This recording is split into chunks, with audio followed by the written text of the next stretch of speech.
On Monday evening, the 31st of July, defense lawyers for the inquiry, Jim Nary and Bernard Richmond, met with community members affected by the Grenfell Tower disaster. Millie Winter, an independent environmental health expert of Winter Environmental Health Consultants Limited, posed a series of questions related to the role of the Health and Safety Executive. Millie Winter was invited by Samia Badiani, chair of one of the residents' associations. Can I ask you a question?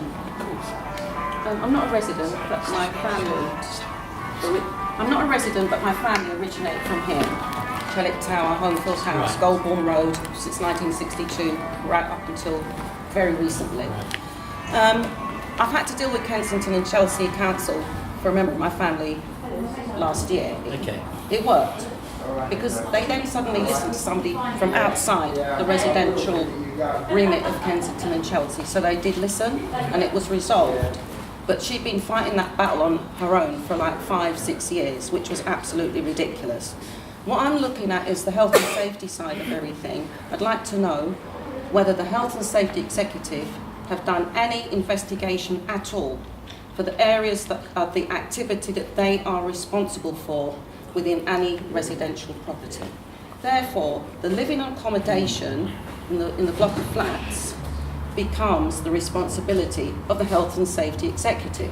The communal areas become the responsibility of the local authority. That's how it's enforced.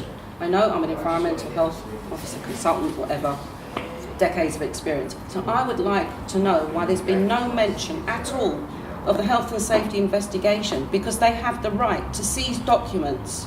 They have more power than the police have, even though you're dealing with a corporate manslaughter charge, but the health and safety side of it is all enforced under the Health and Safety at Work Act. And I've not once in the whole of the last 7 weeks heard anything at all said by anybody from the Health and Safety Executive, and I just find that to be unbelievable. The second point about this is that... Can I just deal with that for a second? Okay. Jim deal with that. Well, as I said, sorry, you'll hear us say this, I'm sorry for repeating it, that we can't get started, we've set the TOR, but we've already, the secretary to the inquiry, so the guy in charge of running it, who sits below the judge, has already met with, I think, the chief exec, but possibly, if not, so some senior with the HSE, saying that we're going to need their help with this. Now, I know it was outlined to Mark, the secretary, what they're doing, but I don't know what was said, but would you like me to come back to you on that? I think you need to come back to all of the groups that are involved, that are affected, and give them the information they're legally entitled to, because what the Health and Safety Executive would require is witness statements from every single person that could make a witness statement very quickly about what they saw, the timing, where they involved, what the timeline was involved, what equipment was used, how they helped. They're all witness statements that the Health and Safety Executive take into consideration immediately. And if they're not given access to that information, then how can their investigation continue or begin? No, I understand. I can't answer. The position is that there are, obviously, behind the scenes, there are a number of agencies who are talking to each other about what's going to happen and what they're not going to do. Well, the HSE, the police, and what they're not going to do is they are not going to go public and say, we are involved in an investigation which may lead to criminal charges. Okay.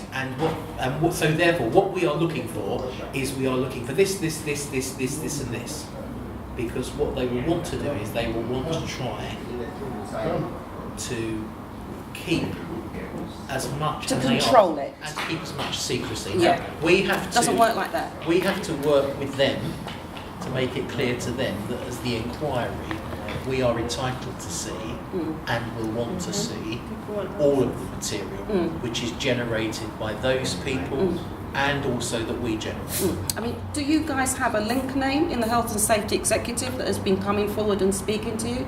Because that's normal. They have to come and look and speak to people. The other thing is there is a health and safety laboratory. The health and safety laboratory is run by the government for central government. It's absolutely nothing at all to do with the BRE or anything. It's an independent body, government body, that acts impartially and investigates and will take samples of anything they need to. So the results that you have from the BRE, the Garston and Watford, which I've actually been there for training and things like that, you might have that information, but they're not independent. So I'd like to really know who has seized things, cladding, aluminium, whatever, insulation, on behalf of the Health and Safety Executive and the laboratory and tested it. I can't answer that question because at this stage I don't expect to be able to answer that question. Would that not be under the coroner and stuff? Would they not be doing that with the coroner? There are various people who are working on various things and they are linking up and they are feeding each other with information and keeping each other aware. There is one person with the Health and Safety Executive who is in contact with the person from our body. I can't tell you that person's name because I'm not directly involved with that person. But that person should reveal themselves by law, duty of care, delegated functions to the necessary people that are involved as residents. Well, I think they must obviously conduct their investigation in their way. I can't tell them how to. But they haven't taken any witness statements. They can't. For instance, as Lancaster West residents, we can ask to meet this person. Yeah. I can't say to this person, sorry, as part of the inquiry, I want you to go down to these tenants and I want you to speak to them. We don't do that. We can call for evidence, but we can't start bossing people around. No. And in fact, if we do that, people just get lost. All that does is just makes life. No, I understand. I just wanted to make it clear that the health and safety principal officer would have approached everybody by now, given out their cards, said, this is what we're about. Can we take a witness statement if you've got anything that's relevant to that night or prior to? I feel that if we don't fight for it, can I park they won't let us know. Sorry, not because it's not important, but because tonight I can't do anything about it. I can take it away and speak because to that is the fourth part of your investigation. You have the inquiry, you've got the inquest, you've got the police investigation, and alongside that you have the health and safety investigation as well. Say something? Yeah. I think just from the point of view of the community, what we find extraordinary.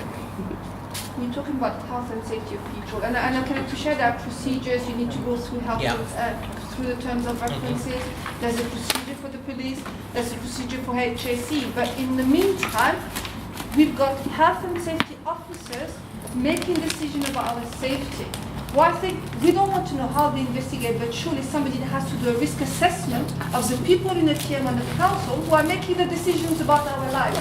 That's why I don't know who has to do that, but this is the vacuum, because yes, we are reasonable, we can accept if it takes time to investigate. In the meantime, we know there are people in the TM and the council who didn't care about health and safety, that are still working there.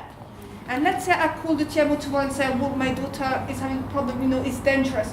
How do I know that the same person is going to care about my daughter or have a duty of care? That's the vacuum here. And I appreciate different agencies are doing different things, but there must be an interim measure. There's reasonable grounds to suspect breach of duty of care. The same people are exercising this so-called duty of care. This is dangerous. This is unsafe for us.